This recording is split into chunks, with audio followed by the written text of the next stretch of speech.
Hi viewers, welcome to our channel. పొద్దున్నే డాబా మీదకి వచ్చి చూసేటప్పటికి నీళ్ళన్నీ నిలబడిపోయినాయండి.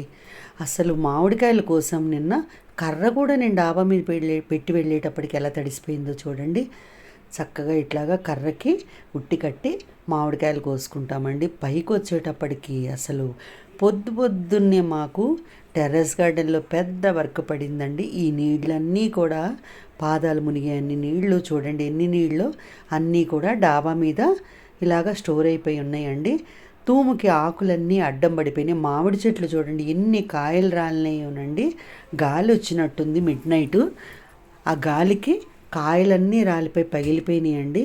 ఇది ఒక వెరైటీ బంగినపల్లి అండి. మీ అందరికీ ముందు వీడియోలో చెప్పాను 3 రకాల మామిడి చెట్లు ఉన్నాయని. ఇవి బంగినపల్లి కాయలండి.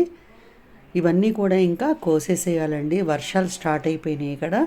వర్షాలు స్టార్ట్ అయినాక మామిడికాయలు తినటం అంటే ఒక్కొక్కసారి కాయలకి పురుగు వస్తుందండి. లోపల తెల్ల పురుగు అనేది ఫామ్ అయిపోతుంది. వర్షాలు పడ్డాక జనరల్గా మామిడి పళ్ళు అనేవి తినరండి, ఇష్టపడరు తినటానికి. అన్ని కాయ అంతా కూడా నేను దింపించేసేయాలండి. చెట్టుకి కాయ ఉంది, ఈ వానలకి రాలిపోతున్నాయి. ముందు ఈ నీళ్ళన్నీ కూడా మొత్తం అన్నీ ఎత్తి పోసుకున్నామండి మేము. డాబా పై నుంచి బకెట్లతోటి క్లియర్ చేసామండి. తూము క్లియర్ చేసేసి ఆకులన్నీ తీస్తే నీళ్ళన్నీ పోయినాయి. చూడండి చెట్లన్నీ కూడా ఎలాగా చక్కగా మంచి వాటరింగ్ అయినాయండి. అలాగే సన్నజాజి పూలు కూడా చెట్టు అంతా ఉన్నాయండి. చిక్కుడు చెట్టు అయిపోయి మళ్ళీ అలా పందిరంతా కూడా తెగిపోయిందండి. ప్లాస్టిక్ వైర్లతో అల్లుకున్నాను పందిరి, మొత్తం తెగిపోయి కింద పడిపోయిందండి.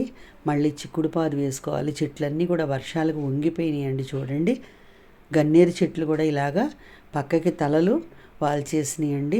మొత్తం తడిగా ఉందండి డాబా అంతా కూడా. ఆకులన్నీ ఎత్తుకోవాలి. గోరింటాకు కొమ్మలు బీర చెట్టుకు సపోర్ట్ పెడితే అవన్నీ కూడా బ్రతికేసినాయండి. కరివేపాకు చెట్టు చూడండి. ఇప్పుడు కింద మనకి బ్రెడ్ ఫ్రూట్ చెట్టు ఉంది కదా, పైనుంచి చూపిస్తున్నానండి వ్యూ చూడండి. ఇలాగన్నీ కూడా కాయలు వచ్చింది ఫ్రూటింగ్. ఇంతకు ముందు వీడియోలో షార్ట్ వీడియో చేశానండి, అందులో కిందన చూపించాను కాయలు. ఇప్పుడు సెకండ్ ఫ్లోర్కి వచ్చి పైనుంచి కూడా ఇవి చూపిస్తున్నాను చూడండి.